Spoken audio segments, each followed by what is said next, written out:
Anutuman sitti majedhu kan ormaa taate maal godhu har'a boreetu kana fide garaan kommoo si malee kunoo har'as amma si dide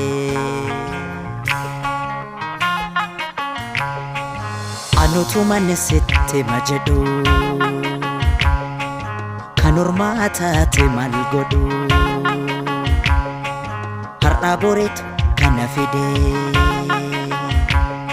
garaan kommoo si malee kunoo har'as amma si dide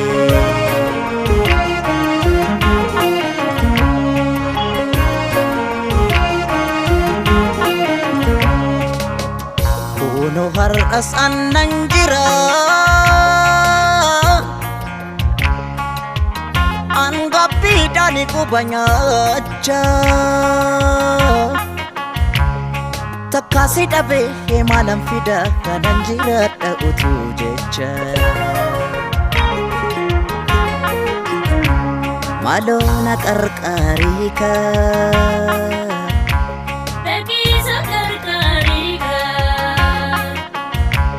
maaloo na qarqaarika.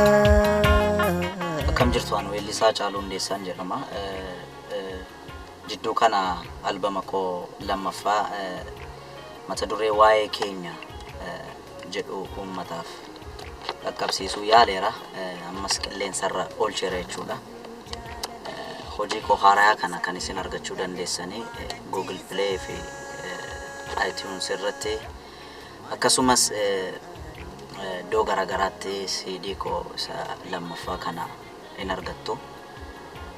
Oriijinaala isaa bituudhaan artii Oromoos anas akka jajjabeessitan abdii guddaan qaba. Si jajuun koo si malee jechuun koo waan si jaal